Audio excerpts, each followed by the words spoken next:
हम लोग श्रीमद् भगवद गीता के 11वें अध्याय के 43वें श्लोक को देख रहे हैं। देखिए, हर व्यक्ति यहाँ पे मतलब जो भक्त है वो चाहता है कि उसकी भक्ति में स्थैर्य हो, स्थिरता हो, वह रोज भक्ति कर सके, नियमित रूप से भक्ति कर सके। तो श्लोक प्रसिद्ध है, नष्ट प्रायेषु अभद्रेषु नित्यम भागवत सेवया भगवती भग भग भगवती उत्तमा श्लोके भक्तिर भवती नष्ट की। तो भागवत की रोज सेवा करने से व्यक्ति को भगवान में नैष्ठिक की भक्ति प्राप्त हो जाती है। श्रील प्रभुपाद बहुत सुंदर बात कहते हैं कि यहाँ पे भगवान की सेवा नहीं लिखा है, नष्ट प्रायेषु अभद्रेषु नित्यम भगवान सेवया नहीं लिखा हुआ है। काफी इंटरेस्टिंग है। भगवान की सेवा से निष्ठा नहीं होती है, भागवत की सेवा से निष्ठा होती है। This is very interesting. तो भागवत का मतलब है, भागवत मतलब भगवान से संबंधित, अर्थात श्रीमद् भागवत भगवद गीता और भगवान के भक्त। तो जब ऐसा करेगा तब व्यक्ति अनर्थ निवृत्ति को पार करके निष्ठा के स्तर पर पहुंचेगा। तो यानी कि जो हम सब लोग एक दूसरे की कृपा से, व्हाट इज दैट मीन, एक दूसरे की कृपा, भाई सब लोग कृपा करके आ रहे हैं कि नहीं आ रहे? क्लास में, रूम पे भी हैं, जूम पे भी हैं, सब लोग कुछ एफर्ट मार करके आए हैं। कोई अपने अपने यान से आए, कोई घर में बैठ के, किसी ने बटन दबाया कम से कम जूम का और वीडियो ऑन भी कर दिया है। तो आप सब लोग, हम सब लोग एक दूसरे पे कृपा ही कर रहे हैं और इस दूसरे के सहयोग से हम लोग भगवान के बारे में सुन रहे हैं। ऑलमोस्ट रोज ही होता है, ऑलमोस्ट रोज। मैं समझता हूँ 365 दिन में से 300 दिन तो हो ही जाता होगा, उससे अधिक ही हो जाता है भगवान की कृपा से। That's very very amazing, that's very amazing. Most of the ISKCON devotees also can not do this. इसे भक्त संगत है इसलिए हम लोग कर पा रहे हैं। और इससे ये रोज करने से क्या, अभद्र नष्ट हो रहे हैं, रजोगुण तमोगुण का प्रभाव नष्ट हो रहा है। और जब ये नष्ट होगा, ये जितनी मात्रा में होगा, उतना ही व्यक्ति भक्ति में अपने आप निष्ठ होने लगेगा। और क्या चाहिए भक्ति में, बताइए? भक्ति में फिक्स हो गए फिर तो भगवान का धाम जाने का रास्ता फिक्स है, एकदम कोई कठिनाई नहीं है।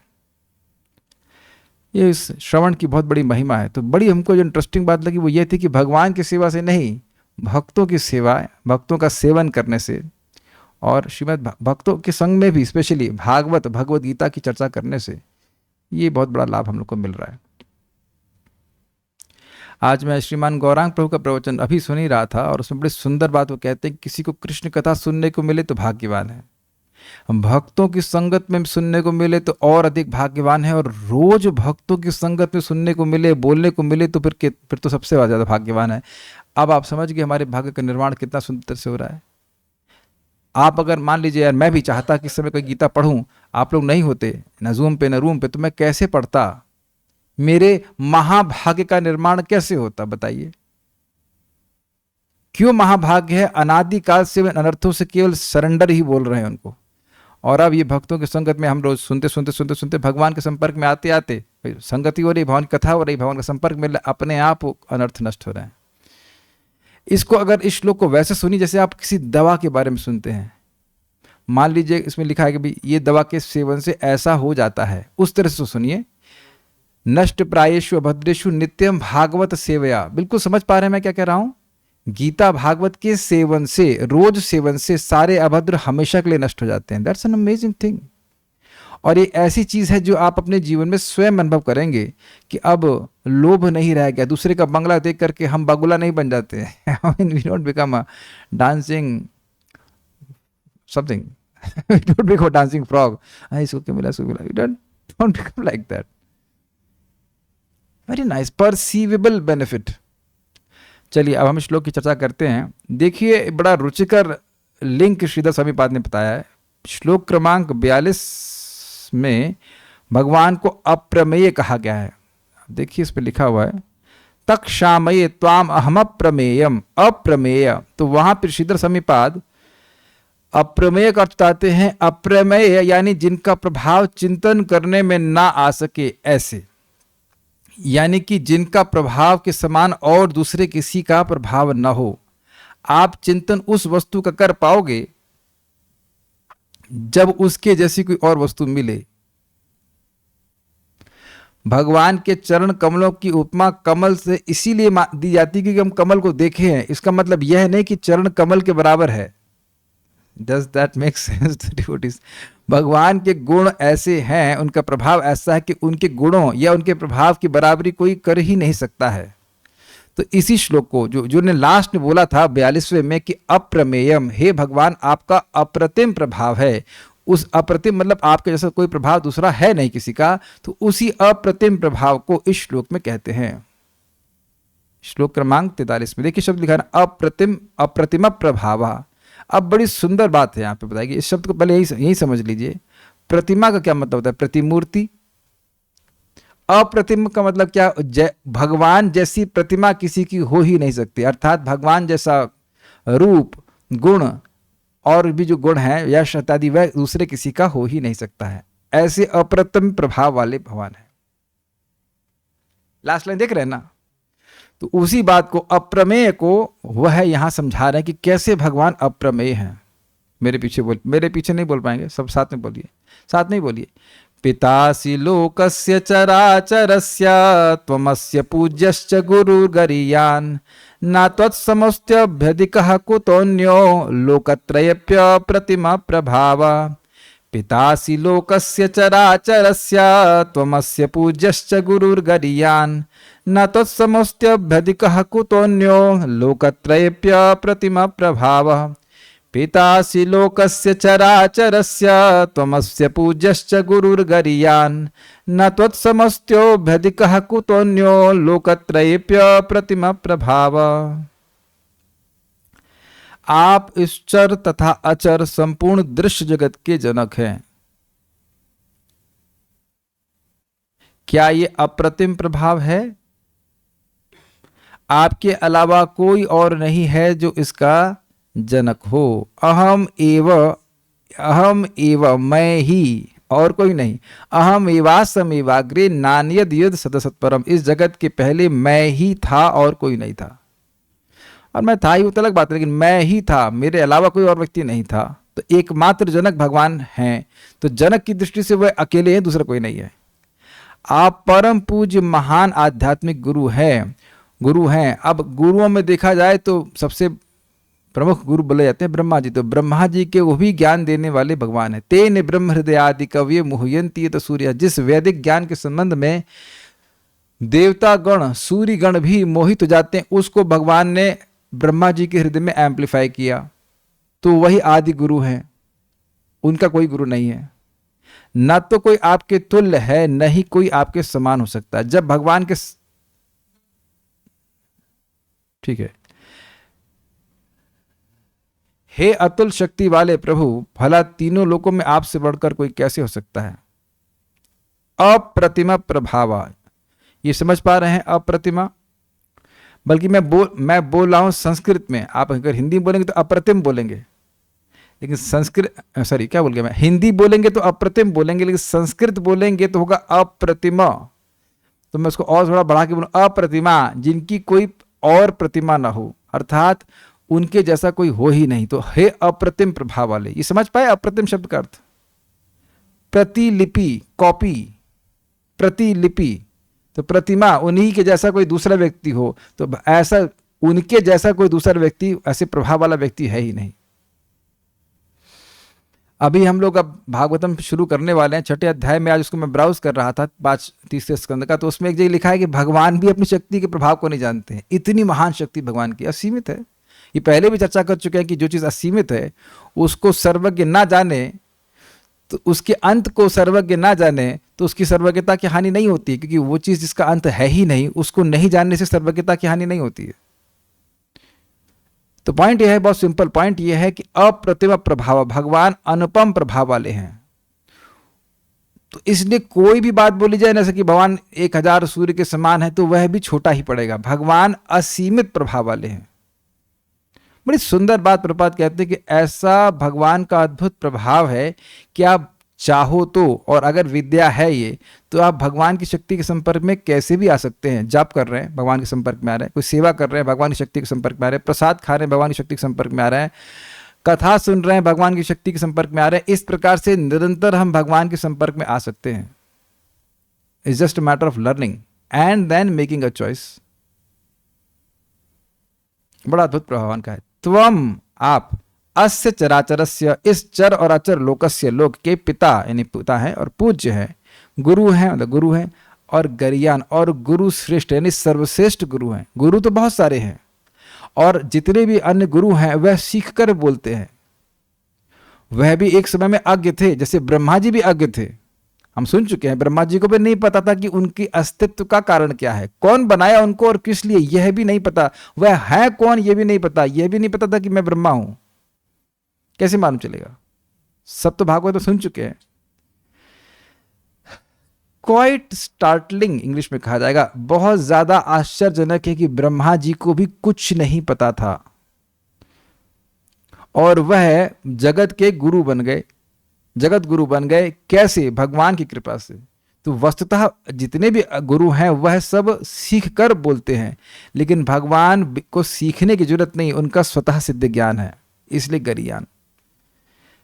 असी मतलब है। लोकत्रय, तीनों लोकों में त्वत्सम अपि, आपके समान भी अन्य न अस्ति, अन्य कोई नहीं है। अभ्यधिक कुतः, तो अधिक कहां से होगा? जब उनके बराबर ही नहीं है तो अधिक कहां? 100 रुपए ही नहीं है तो 101 कैसे होंगे? सिंपल सी बात है।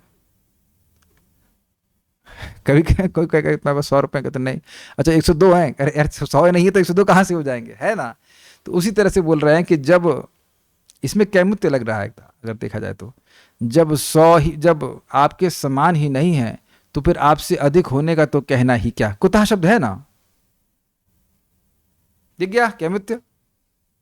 श्लोक देखिए, पिता असि लोकस्य चराचरस्य, आप सभी चर अचर लोगों के पिता हैं। तमस्य पूज्यश्च गुरुर गरियान, आप इस चराचर सभी प्राणियों के गुरु हैं, पूज्य हैं और गरीय अर्थात श्रेष्ठ हैं। न त्वत्समो, आपके समान तो कोई है ही नहीं। अस्ति न तत्समोस्ति, आपके समान कोई नहीं है। अभ्यधिकः कुतो अन्यो, तो अन्य कोई आपसे अधिक कैसे हो सकता है। लोकत्रय अपि अप्रतिम प्रभाव, तीनों लोकों में ऐसा नहीं हो सकता है। क्यों? क्यों ऐसा? तो कहते हैं आपका अप्रतिम प्रभाव है, आपका अप्रतिम प्रभाव है, आपके जैसा प्रभाव और किसी का नहीं है। यानी कि जिस जो व्यक्ति भगवान का भजन करेगा उसको भगवान का जैसा आशीर्वाद मिलेगा वैसा आशीर्वाद कोई देवता नहीं दे सकता। इसीलिए प्रभुपाद जी कहते हैं बेनेडिक्शंस एक्सीड्स एक्सपेक्टेशंस। भगवान का भजन करके भक्त को जो आशीर्वाद मिलेगा वो भक्त की भी कल्पना के बाहर है, कल्पना भी नहीं, आशा के बाहर है। और इसीलिए हमें सुनना होता है, क्योंकि भगवान जैसा आशीर्वाद देने वाले हैं ऐसा तो आप कहीं और मैं कहीं सुने भी नहीं है। मैं रोज जब भगवान को जल देता हूं तो मुझे याद आता है कि कौशिक जी, एक थे कौशिक जी, वो केवल जल देकर के स्वर्ग का पद प्राप्त किए। वैसे मुझे जो स्वर्ग नहीं, राजा नहीं बन रहा है स्वर्ग का, लेकिन एक बात मुझे याद आती है कि केवल कार्य कितना छोटा सा लगता है ना। कितने लोगों को आपने जल पिलाया होगा, कितने आप लोगों को जल पिलाए होंगे, लेकिन भगवान को एक ग्लास जल या आधा ग्लास जल, वैसे क्वांटिटी नहीं मेजर किया गया, 10 ml 20 ml जो भी आप भगवान को दें जितना आपके पास है, तो उसके बदले में भगवान किसी को इंद्र ही बना दिए थे। अब एक भक्त ने पानी पिया हमारे सामने, तो अच्छा पानी के बदले में क्या देंगे आप? क्या ही देंगे आप? क्या ही देने का मन है? बहुत होगा थैंक यू बोल देंगे। काफी इंटरेस्टिंग है, इज इट नॉट?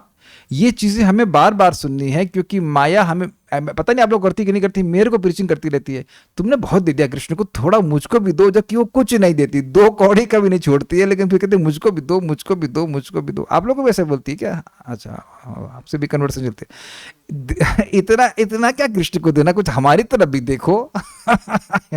ये इसीलिए हमें भगवान के यश को बार बार सुनना है कि भाई भगवान को देने से बहुत बड़ा लाभ है। भगवान को कोई स्नान करा रहा है तो उतने हद हो गई, उतने 1000 युगों तक वो वैकुंठ में निवास करेगा जितने उस पानी में बूंद है। और देखिए हमारी प्रवृत्ति है, खुद तो बाल्टी भर पानी से नहाएंगे, या हो सकता हो शावर से नहाते हैं, हम लोग मुझसे शावर से नहाते हैं, तो उसमें कितना पानी बह गया, लेकिन भगवान को देंगे तो एक जग दे के संतुष्ट हो जाते, बहुत हो गया बहुत हो गया। This is how, why, because maya is stopping us. इतना सेवा मत करो, क्या जरूरत है करने की। अरे ऐसा कहीं होता है क्या, तुलसी देने से कोई बिक जाए, ऐसा होता है क्या? ये कांस्टेंट उसकी प्रीचिंग होती है, इसीलिए बार बार सुनना होता है। भगवान अप्रतिम प्रभाव वाले हैं। पूरे जीवन में, प्रभुपाद जी कहते हैं, पूरे जीवन में आपने एक बार भी हरे कृष्ण मंत्र सिंसियरली कहा है तो भगवान आपकी रक्षा करेंगे। 16 माला का तो कहना ही क्या। कहीं गए आपको कोई कह देगा 16 माला से कुछ नहीं होता है, वो लोग तुम्हारा मत बोला दिमाग खराब है, उनको कुछ बोलिएगा मत लेकिन अपराध बन जाएगा, लेकिन उस व्यक्ति का सही में दिमाग खराब है। अब प्रमाण आप देख लेना, 3, 9, 15 पढ़ा दूंगा तो और क्लियर हो जाएगा। कुछ नहीं होता है कुछ नहीं होता। तो जब 16 माला से कुछ नहीं होता तो फिर 64 से भी कुछ नहीं होता है। और जीरो में आप 16 माला से कुछ नहीं होता मतलब जीरो है ना रिजल्ट, तो जीरो में आप 4 और मिला देंगे तो क्या होगा, फिर जीरो तो आएगा तो ये तो बात है। This is amazing what most of the time people have no sense what they are speaking.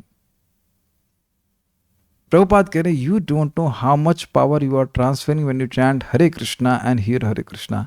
अब प्रश्न आ जाएगा, जब भगवान का ऐसा प्रभाव है तो भगवान के नाम का भी ऐसा प्रभाव है, तो भगवान का नाम तुरंत प्रभाव दिखाता क्यों नहीं है? स्वभाव है उनका, वो तुरंत दिखा देंगे तो सब लोग नाम उच्चारण करने लगेंगे डायरेक्टली। वो चाहते हैं कि भक्तों की संगत में आए, भक्तों की संगत करे, सुने, तब जाकर वो नाम में निष्ठ हो। ऐसे सीधे नहीं दिखाते तुरंत।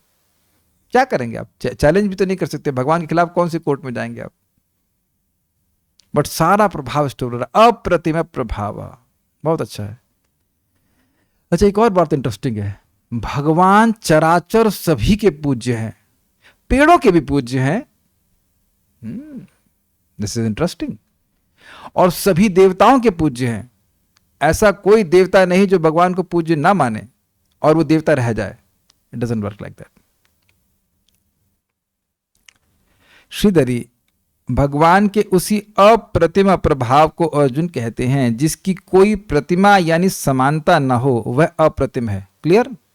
ऐसा जिसका प्रभाव हो, ऐसे हे अप्रतिमा प्रभाव। आप इस चराचर प्राणियों की उत्पन्न करने वाले पिता हैं, इसलिए आप इस लोक समुदाय के पूज्य हैं। स्वाभाविक सी बात है, क्यों आप इस चराचर के पूज्य हैं? क्योंकि आप सभी के जनक हो। जैसे हर व्यक्ति अपने पिता का सम्मान करता है, एटलीस्ट अगर वो नालायक व्यक्ति नहीं है तो पिता का सम्मान करता है, तो क्योंकि भगवान सभी के पिता हैं, इस कारण से आप सबके पूज्य हैं। गुरु हैं और गुरु से भी गुरुतर हैं। गुरु तो हैं ही, तो कहेंगे यहाँ तो बहुत सारे गुरु हैं, हाँ, लेकिन उन सभी के गुरु भगवान है, ये अर्थ है। अतः तीनों लोकों में भी जब आपके समान ही कोई नहीं है, क्योंकि अन्य परमेश्वर का भाव है, तब आपसे अधिक तो दूसरा कोई हो ही कैसे सकता है। समझ में आया? तीनों लोकों में भगवान के अलावा और कोई परमेश्वर है ही नहीं। इसी बात को समझना चाहिए। यहाँ पे कह रहे हैं क्यों भगवान के बराबर कोई और नहीं है? क्योंकि एक ही परमेश्वर है और सबका मालिक एक है और उसका नाम कृष्ण है। अगर कहीं लिख दो सबका मालिक एक है, उसका लिखना कृष्णा ये बोल देते सबका मालिक एक है, लेकिन नाम नहीं बताते वो मालिक कौन है। फिर कहते जिसको तुम मान लो वही तुम्हारा मालिक है, तो फिर तो 2 हो गए ना, या 4 हो गए या 10 हो गए। एक तो केवल एक ही कृष्ण है ना, सबका मालिक एक है कृष्ण।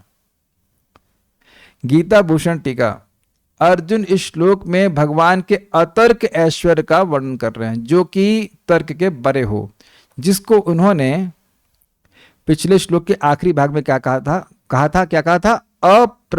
अप्रमेय, मेजर ना किया जा सके। देखिए, तर्क की एक सीमा है। अप्रमेय का अर्थ लिया गया था अपरिसीम। तो अतर्क मतलब जो हमारी तर्क की सीमा के बाहर हो जाए। जी हां, कुछ समझ में आ रहा है? अतर्क प्रभाव। इसीलिए तो बड़ा अजीब लगता है, क्या कृष्णा बोला और भगवान साक्षात हमारी जीभ पे आ गए।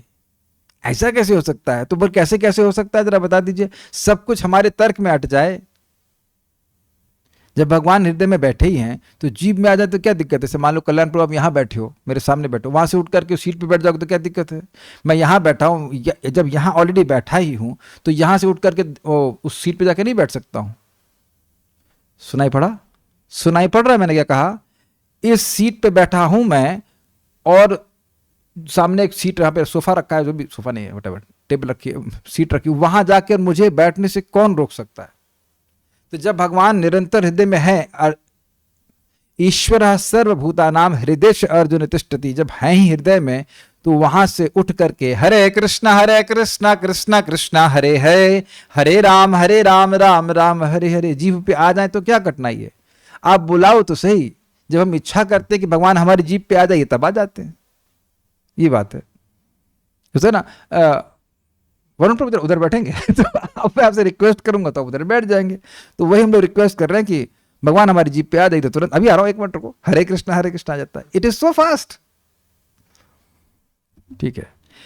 इस जगत के आप पिता हैं और पूज्य गुरु अर्थात शास्त्रोपदिष्टा है, इसलिए आप हर प्रकार से गुरुतर है। ये बात बड़ी जबरदस्त है। देखिए, जीवात्मा जो बद्ध जीव, उसे अपने बारे में ही कुछ नहीं पता, तो भगवान के बारे में क्या ही जानेगा, कुछ नहीं जानेगा। इसलिए भगवान शास्त्र का उपदेश देते हैं। माया मुग्ध जीव नाही स्वतः कृष्ण ज्ञान, जीवेर कृपा कैला कृष्ण वेद पुराण। भगवान जानते हैं कि माया से मुग्ध जीव तो अपने को ही नहीं जानता, तो कृष्ण को अपने आप कैसे ज्ञान हो जाएगा। इसलिए भगवान शास्त्र की व्यवस्था करते हैं, शास्त्र के उपदिष्टा हैं। ये भगवान की कृपा है। देखिए, बड़े सुंदर बात जीव गोस्वामी जी समझाते हैं भक्ति संदर्भ में कि किसी ने 1/4 या आधा श्लोक भी समझाया है तो वह गुरु है। और तो भगवान ने तो सारे शास्त्र बता दिए। क्या प्रमाण है? गीता ही प्रमाण है। वेदेश सर्वेर अहम एव वेद्यम, वेदांत कृत वेद विदेव चाहम। सारे वेदों से मैं ही जानने योग्य हूँ, और वेदांत की रचना करने वाला भी मैं हूँ। व्यासदेव भी जो शास्त्र की रचना की भगवान के अवतार हैं। तो भगवान शास्त्रोपदिष्टा है, इसलिए गुरु है। इसका बड़ा स्पष्ट अर्थ है कि मैथमेटिक्स का गुरु नहीं है। अग्री? गुरु मतलब जो शास्त्र का ज्ञान दे। इधर मैथमेटिक्स, फिजिक्स, केमिस्ट्री, ये सब जो है, ये इनको वास्तविक सेंस में गुरु नहीं कहा जाएगा। यह तो माया के चेले हो गए ना।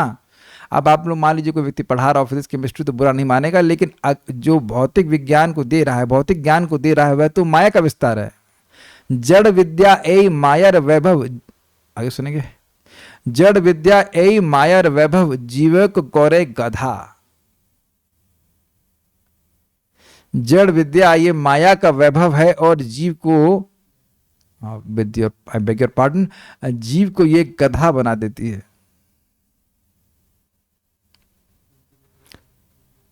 तो एक भक्त कह रहे हैं इसलिए उनको शिक्षक कहते हैं। वो कह सकते हैं कि वह भी गलत है, कि शिक्षा का मतलब वही शिक्षा होती है जिससे व्यक्ति ये सीखे कि व्यक्ति मुक्त कैसे होगा।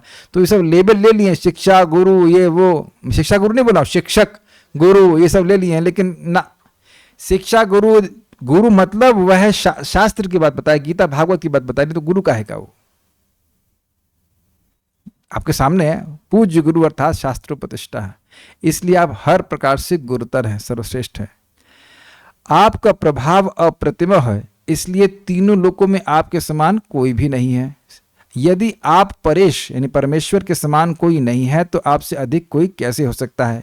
श्रुति इस संबंध में कहती है, न तत् समश्चाभ्यतिकः दृश्यते, भगवान के समान या उनसे बढ़कर कोई नहीं है। श्वेताश्वतर उपनिषद तात्पर्य, भगवान कृष्ण उसी प्रकार पूज्य हैं जिस प्रकार पुत्र द्वारा पिता पूज्य होता है। वे गुरु हैं क्योंकि सर्वप्रथम उन्हीं ने ब्रह्मा को वेदों का उपदेश दिया, और इस समय अर्जुन को भगवत गीता का उपदेश दे रहे हैं, और उपदेश अलग नहीं है, उपदेश वही है। अतः वे आदि गुरु हैं, और इस समय किसी भी प्रामाणिक गुरु को कृष्ण से प्रारंभ होने वाली गुरु परंपरा का वंशज होना चाहिए। ये बहुत ज्यादा महत्वपूर्ण बात है। जब आप बताओगे किसी व्यक्ति को कि आप परंपरा में हो, तो तुरंत हो सकता है कि वह भी अपनी परंपरा की मतलब सारी कहानी बताने लगे कि हम भी किसी परंपरा में हैं। लेकिन उनसे पूछो कि ये परंपरा आती कहाँ से है, इस परंपरा रूपी नदी का स्रोत क्या है, तो वह काफी संभावना है कि वह भगवान न हो। केवल 4 ही प्रामाणिक संप्रदाय हैं, रुद्र संप्रदाय, कुमार संप्रदाय, ब्रह्म संप्रदाय और श्री संप्रदाय। उसके अलावा कोई संप्रदाय परंपरा है ही नहीं भाई। वो जो संप्रदाय है वह भगवान से ही आना चाहिए, नॉट एन ऑप्शन कि कहीं और से भी आ सकता है, भगवान से ही आना चाहिए, क्योंकि भगवान का ज्ञान केवल भगवान को ही है और किसी को नहीं है। तो वही बता सकते हैं, जो पहले जो आचार्य होंगे उनको बताएंगे, फिर आगे चल है क्या क्लास है। देखिए, अगर हम परंपरा में ज्ञान स्वीकार नहीं करते हैं तो वह गलत ही होगा। नहीं है, ओके, लीव इट। अगर परंपरा में ज्ञान स्वीकार कर नहीं करते तो गलत होगा, और वो परंपरा भी गलत नहीं होनी चाहिए। नहीं है तो कोई बात नहीं, छोड़ दीजिए। कृष्ण का प्रतिनिधि हुए बिना कोई ना तो शिक्षक और ना आध्यात्मिक विषयों का गुरु हो सकता है। अब तो क्लियर हो गया ना कि कौन शिक्षक है और कौन गुरु है। कि हम अपने मन से तो नहीं कह रहे थे ना। देखिए क्यों ऐसा, पहले इस शब्द को विचार कीजिए, प्रतिनिधि, रिप्रेजेंटेटिव। तो रिप्रेजेंटेटिव को क्या मतलब है? मान लीजिए कोई व्यक्ति जनरेटर वालों का रिप्रेजेंटेटिव है, तो अब वह व्यक्ति जाकर के गोलगप्पे बेचे तो उसको पेमेंट किया गया जनरेटर के लिए, और जाकर गोलगप्पे का एडवर्टाइजमेंट करने लग जाए तो उसको जनरेटर कंपनी का प्रतिनिधि नहीं कहा जाएगा। बस ये सिंपल सी बात है। उसी प्रकार से जैसे यहाँ बोलते हैं मेडिकल रिप्रेजेंटेटिव, तो भाई जो कंपनी उनको पेमेंट कर रही है वो उसकी मेडिसिन बेचते हैं ना। कौन सी कंपनी है? For example Pfizer. तो फाइजर का रिप्रेजेंटेटिव अब कोई और कोई कौन सी कंपनी का नाम बताइए, हाँ जीएसके का वो मेडिसिन बेचने लग जाए तो कहे कि भाई ये क्या कर रहे हो, तुम्हारे लिए से पेमेंट तो नहीं कहा जाएगा, तो फाइजर का रिप्रेजेंटेटिव नहीं कहा जाएगा। अब कठिनाई ये है कि इस जगत में बहुत से लोग अपने को आध्यात्मिक गुरु कहते हैं, लेकिन वो भगवान की बात नहीं कहते। परम पूज्य राधा गोविंद महाराज कह रहे थे कि लोग व्यासासन पे बैठते हैं और जो व्यासदेव बोल रहे हैं उसके बिल्कुल विपरीत बोलेंगे। व्यासदेव कह रहे हैं सत्यम परम धीमहि, तो वो क्या कहते हैं, देखो देखो भाई भागवत कितनी उदार है, यहां यह नहीं कहते कि श्री कृष्ण धीमहि कि हम कृष्ण का ध्यान करते, कह रहे हैं परम सत्य का ध्यान करते। तो तुम लोग जिसको परम सत्य मानते हो तुम उसका ध्यान करो। अब यह तो व्यासदेव जी नहीं कह रहे। तो ये हो गया अप्रतिनिधित्व, अपनी बात करना। या किसी ने कहा कि गीता अहिंसा का उपदेश देती है, अहिंसा का, तो अहिंसा परमो धर्म कहां बताए हैं? अहिंसा एक बात है, अहिंसा भी एक गुण है, लेकिन अहिंसा परमो धर्म ये कहां बताया? अर्जुन को तो युद्ध कराया भगवान ने तब। या कुछ लोग कहते हैं हम बस भगवत गीता को तीसरे अध्याय तक मानते हैं जब तक कर्म योग है, तो क्यों चौथा कौन लिखा है? आपका बाप। What is the point? How can you disclaim कि भाई ये, how can you claim that कि चौथा अध्याय महत्वपूर्ण नहीं है? तो आप ये देख सकते हैं कि लोग अपने अपने तरीके से व्याख्या करते हैं, लेकिन वो समझ नहीं पाते कि वो परंपरा में ज्ञान स्वीकार नहीं करते। सिंपल सी बात है। भगवान को सभी प्रकार से नमस्कार किया जा रहा है, उनकी महानता अपरिमेय है। अपरिमेय का मतलब जिसको नापा नहीं जा सकता। कोई भी भगवान कृष्ण से बढ़कर नहीं, क्योंकि इस लोक में या वैकुंठ लोक में कृष्ण के समान या उनसे बड़ा कोई नहीं है। सभी लोग उनसे निम्न हैं, कोई उनको पार नहीं कर सकता। श्वेताश्वतर उपनिषद में कहा गया है न तस्य कार्यम करणम च विद्यते न तत् समश्चाभ्यधिकश्च दृश्यते। भगवान कृष्ण के भी समान व्यक्ति की तरह इंद्रियां तथा शरीर हैं, किंतु उनके लिए अपनी इंद्रियों, अपने शरीर, अपने मन तथा स्वयं में कोई अंतर नहीं रहता। वे जो लोग मूर्ख हैं वे कहते हैं कि कृष्ण अपने आत्मा, मन, हृदय तथा अन्य प्रत्येक वस्तु से भिन्न है। ये भगवान का एब्सोल्यूट नेचर के बारे में प्रभुपाद समझा रहे हैं कि उनकी सभी इंद्रियां उनसे पूरी तरह से अभिन्न है। उनकी आंखें खा सकती हैं, उनके कान दौड़ सकते हैं, इट कैन डू एनीथिंग।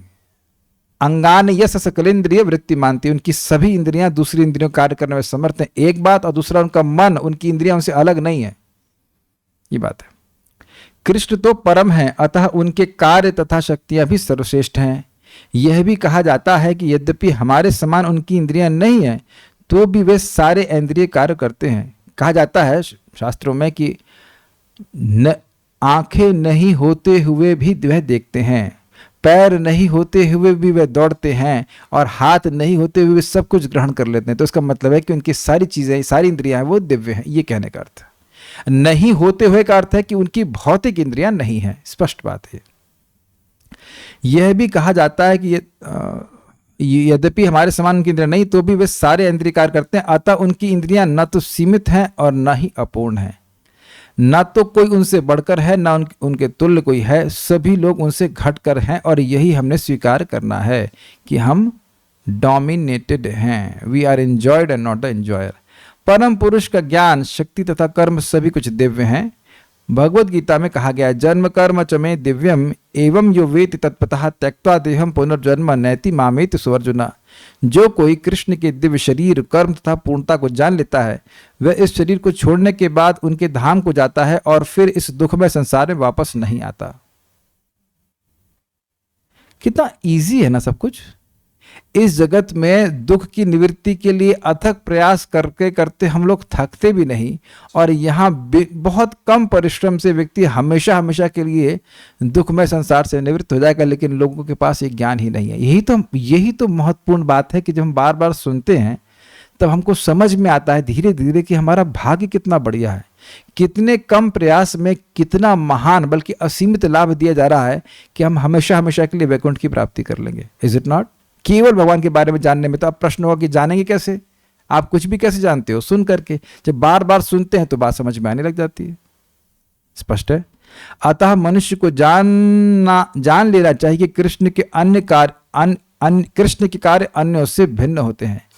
सर्वश्रेष्ठ मार्ग तो यह है कि कृष्ण के नियमों का पालन किया जाए, इससे मनुष्य सिद्ध बनेगा। यह भी कहा गया कि कोई ऐसा नहीं जो कृष्ण का गुरु बन सके, सभी तो उनके दास हैं। चैतन्य चरितामृत आदि लीला 5.142 से इसकी पुष्टि होती है। अकेले ईश्वर कृष्ण और सब भृत्य, केवल कृष्ण ईश्वर है, शेष उनके दास हैं। आगे क्या श्लोक है?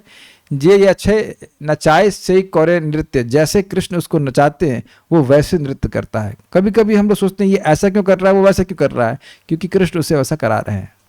सिंपल सी बात। प्रत्येक व्यक्ति उनके आदेश का पालन करता है, और नहीं तो उनकी माया का आदेश का पालन करता है। ऐसा कोई नहीं जो उनके आदेश का उल्लंघन कर सके।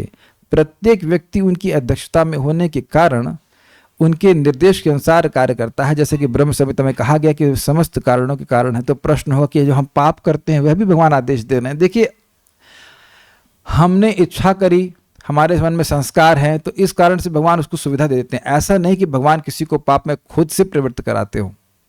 उसकी पहले के संस्कार है, उसका कर्म इस प्रकार से किया, इसलिए व्यक्ति ऐसा हो जाता है। नहीं तो भगवान को कोई इंटरेस्ट नहीं किसी को पाप में प्रवृत्त कराने के लिए। भगवान केवल स्मृति दे देते हैं। तो करना चाहते हो ना मर्डर, जाओ। तो याद है ना तुम्हें मर्डर करने की इच्छा थी, like that he reminds that, not that कि भगवान किसी को पाप में प्रवृत्त करना चाहते हैं, ऐसा नहीं करना चाहते। कुछ मैं हाँ कहने वाला था, क्योंकि यहाँ पे हमने एक चीज़ है कि सीखी कि भगवान के कार्य अद्भुत हैं। और इसी पे आज मुझे बहुत सुंदर एक कोट मिला था, मैंने शेयर भी किया था। श्रीमद् भागवतम 3.6.37 वो कहते हैं वहाँ पे, मैत्री मुनि कहते हैं, जहाँ तक मुझे सुनना, मैत्री मुनि कहते हैं कि मानव जीवन का हाईएस्ट लाभ ये है कि व्यक्ति भगवान की कथाओं के, भगवान की जो लीला है उनके या तत्व है जो भी कह उसके श्रवण कीर्तन में लगे। और इस प्रकार से महान ऋषियों के द्वारा व्यवस्था की गई शास्त्रों की, ताकि हमारे जो कान है उसका उद्देश्य, वास्तविक उद्देश्य पूरा हो सके, और वो है भगवान के बारे में श्रवण करना। बहुत बड़ा लाभ है, बहुत बड़ा लाभ है ये। तो इसका उपयोग करना चाहिए। Let's finish off here. Any question? हाँ बोलिए। हरे कृष्ण प्रभु जी। जैसे कि प्रभुपाद जी ने कहा जन्म कर्म च मे दिव्यम वाला श्लोक, फिर जैसे हमारे भक्ति में हम लोग देखते हैं बहुत सारे अपराध या फिर बहुत सारे लोगों से इंटरेक्ट करने की दिक्कत, फिर ऐसा लगता है कि कठिनाई जो आती है, तो फिर इतना आसान जब भक्ति का प्रोसेस है, फिर थोड़ा सा कठिनाई का सामना। देखिए बहुत सिंपल है। भक्ति हम लोग कर रहे हैं तो उसमें लिखा है सजातीय स्निग्ध आशय भक्तों का संग करना।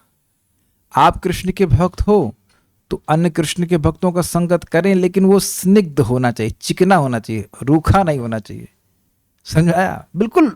ये सब सारी समस्याओं को, रूप को समझिए, पहले ही सॉल्व कर लिए हैं। सजातीय स्निग्ध, बस जैसे हम लोग भगवान कृष्ण की उपासना कर रहे हैं, अब किसी की भगवान कृष्ण की उपासना में उतनी रुचि नहीं है, आदर दे रहा है लेकिन रुचि नहीं है, तो वह उतना संगत नहीं बैठेगा। ऐसा नहीं कि उसका अपमान करना चाहिए, प्लीज ध्यान दीजिएगा। कोई भगवान राम की उपासना कर रहा है, भगवान विष्णु के प्रति आकर्षित है, नरसिंह के कर रहा है, तो सभी भक्त हैं। लेकिन जो कृष्ण की उपासना कर रहे हैं उनको कृष्ण में रुचि होगी सेवा करने की। एक तो बात ये, और दूसरी बात है वो स्निग्ध होना चाहिए। अब वो झगड़ा ही करता बैठे, आज उसने ऐसे हमसे कह दिया, आज उसने हमसे कहते, तो फिर हमारा चित्त कैसे लगेगा? तो आप ये बताइए, अगर मैं आपकी बात करूं तो क्या आप किसी का संग करने के लिए बाध्य हैं? Are you forced to associate with someone? तो फिर ये प्रश्न बनना ही नहीं चाहिए। अगर आपको कोई लग रहा है कि व्यक्ति हमको डिस्टर्ब करेगा, उसकी बातें डिस्टर्ब करेंगी, तो प्रेम से कहीं प्रभु जी मैं थोड़ा व्यस्त हूँ, सिंपल। मुझे भी एक भक्त बता रहे थे, वो ऑनलाइन प्रीचिंग कर रहे हैं, तो कह रहे हैं कुछ लोग ऐसे मिल जाते हैं जो प्रभुपाद के प्रति श्रद्धा नहीं रखते हैं, तो फिर हमको वो परेशान करते हैं। हमने कहा क्या परेशान करते हैं, ब्लॉक कर दीजिए, ये कोई अपराध तो ना है। अगर मैं किसी से बात नहीं करना चाहता तो ये कोई अपराध तो नहीं है ना। अगर कोई व्यक्ति हमारी श्रद्धा को ठेस पहुंचा रहा है, स्पेशली प्रभुपाद के प्रति, तो we have full freedom to block him. हम आपसे नहीं बात करना चाहते, सिंपल। अरे ये तो महाप्रभु भी करते थे, कोई आकर के भौतिक वार्ता करता तो महाप्रभु उसको ब्लॉक करते थे, दोबारा आए तो हम अल्लाह चले, वो तो घर ही छोड़ने को तैयार रहते थे। दोबारा ये सब बात की तो हम अल्लाह चले जाएंगे, पूरी छोड़ देंगे। शौनक ऋषि तो पहले ही ब्लॉक कर दे रहे हैं, देखिए यदि कृष्ण कथाश्रय, आप बताइए, लेकिन कृष्ण कथा का आश्रय प्राप्त होना चाहिए। हम उसको, उस व्यक्ति को देखो हेट नहीं कर रहे हैं, अब उसकी वही चेतना है, वो वही बोलेगा, हर बार वही बोलेगा, तो बेहतर है कि we keep a respectful distance. लेकिन ऐसा नहीं कि मान लो सामने आया और हम उसको प्रसाद भी नहीं देंगे। अरे प्रसाद देने में कोई दिक्कत नहीं है, लेकिन अब वो आकर के कुछ ऐसी बात करेगा जिससे हमारा मन भौतिक विषयों में जाए, शुभ हो जाए, थोड़ा डिस्टेंस मेंटेन कीजिए, but not hate him. Hate नहीं करना है, ये ध्यान रखना। देखिए हर व्यक्ति वही बोल रहा है या वही बोलेगा जो उसको समझ में आ रहा है कि अच्छा है, सुनाई पड़ा, जो उसको अच्छा दिखता, क्या जो उसको अच्छा जान पड़ता है, उसी का गुणों का वर्णन वह करता है। मानते हैं इस बात को? हर आदमी कुछ ना कुछ बोल रहा है, जिन गुणों को, जिसके गुणों को वह अप्रिशिएट करेगा वही बोलेगा। तो अब हमको नहीं जम रहा है तो ठीक है, वो वहां से थोड़ा दूर हट सकते हैं, व्हाट इज द डिफिकल्टी? अब सबसे दूर ना हट जाइएगा, लेकिन है कि नहीं? हमको बहुत अच्छा बात एक वक्त बोले, those who are well wishers we should associate with them, very pleasing, ठीक है ना? हाँ बोलिए। हरे कृष्णा प्रभु जी। प्रभु जी, जैसे कि इसमें खूब अच्छा हमने बिहेव किया, अच्छा आचरण किया, अचानक सामने वाला डांट करके बोल दे कि कल से हमसे मत बोलना, हमसे मत संपर्क करना, तो उस समय थोड़ा सा तो यहाँ क्लास में आ जाया करिए। कष्ट होता है। अरे भाई, जो आपको मैं कभी बोला ऐसा? पहले आप बताए। हाँ माइक में बताओ। जी नहीं प्रभु जी। तो आप क्यों यहाँ पे आते रही, क्या दिक्कत है? जो प्रेम नहीं कर रहा है उसके अगर मैं कठोर शब्द बोलूँ, जो प्रेम नहीं कर रहा है उसके तलवे चाटने की क्या जरूरत है? मेरा शब्द थोड़ा सहन कर लीजिएगा। दोज हु डज नॉट, हमने एक जीवन में देख लिया है, जो लोग प्रेम नहीं करते ना वो करते ही नहीं है, चाहे कितना उनके आप तलवे चाट लीजिए, कुछ भी कर लीजिए। प्लीज मेरी भाषा थोड़ी स्ट्रांग हो रही है, लेकिन कुछ लोग प्रेम नहीं करते हैं तो वो नहीं ही करते हैं, तो उनके पीछे भागने का क्या जरूरत है बताइए? हम क्या करेंगे? नहीं प्रेम करेंगे? हम क्या हरिदास ठाकुर जी है? नहीं है भाई। जब कोई प्रेम नहीं कर रहा तो नहीं कर रहा, खत्म हो गई बात। लेकिन ऐसे उस चक्कर में उन लोगों से हमारा समय छूट जाता है जो हमसे बहुत प्रेम करते हैं।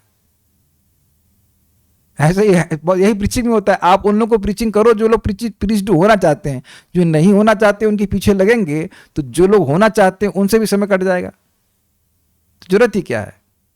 अब बताइए, इतना समय है क्या हमारे पास? आपके पास तो वैसे भी समय ज़्यादा नहीं रहता होगा, मतलब है कि नहीं? तो जरूरत ही क्या है? आपको तुमसे हमसे बात मत करना तो ठीक है, मत बात करें कोई बात है। जो चाहता है उसको दे दीजिए, नहीं बात करना चाहते ठीक है, नहीं बात करेंगे, खत्म हो गई बात। क्या करेंगे बताइए?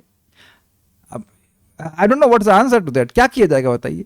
ऐसा, आप तो इतने निरपराधिक भक्त हैं मैं तो वैसे बहुत कठोर हूँ, आप तो बहुत सॉफ्ट हो। मुझे लगता नहीं कोई अपराध किसी के प्रति कर सकते हैं। अब फिर भी कोई व्यक्ति अगर ऐसा सोच रहा है तो फिर okay fine, what we can do.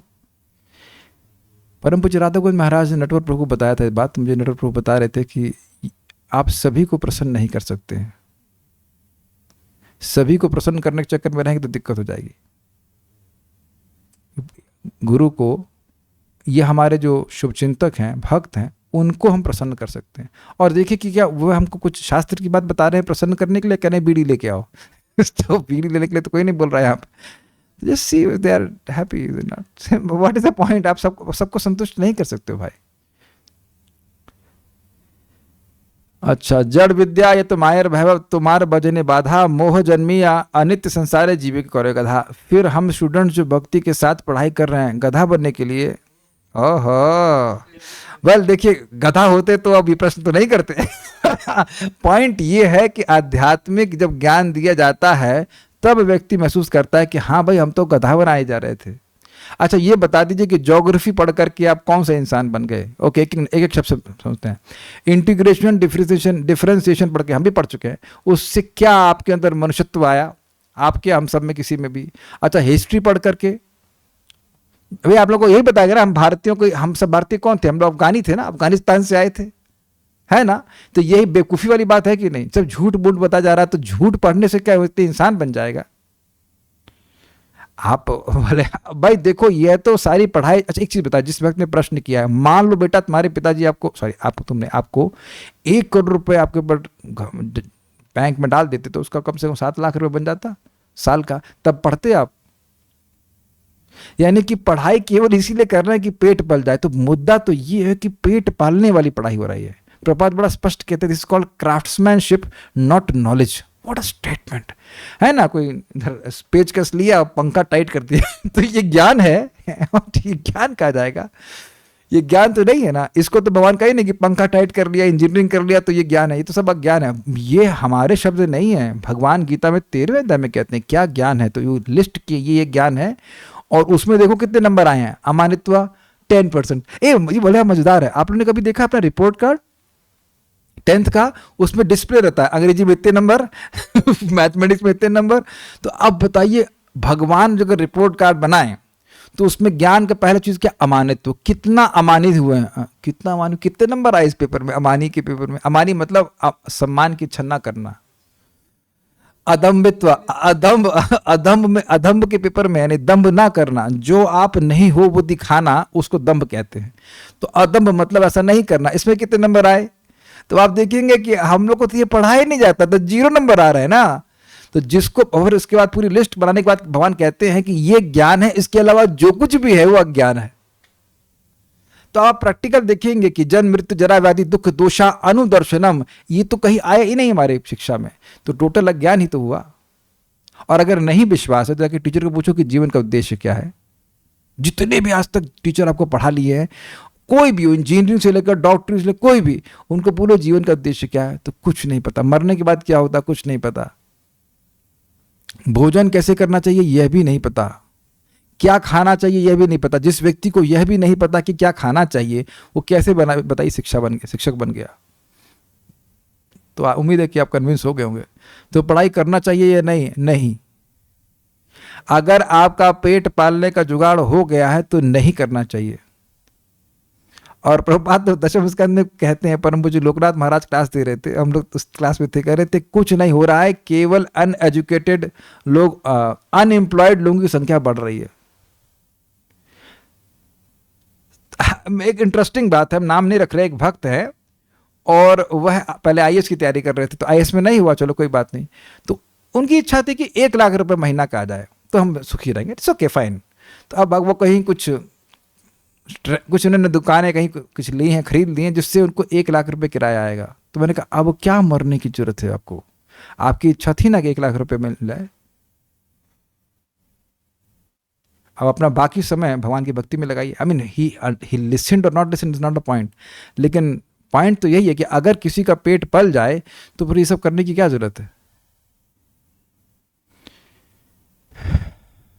एक वक्त कह रहे हैं कि रोज फेल हो जाते हैं इस पेपर में। अरे भैया, वो अमानित वाले में, अरे आंटी कम से कम आपको पेपर का नाम तो पता है, कम से कम पढ़ाई तो हो रही है, आपको स्कूल से निकाला तो नहीं जा रहा है।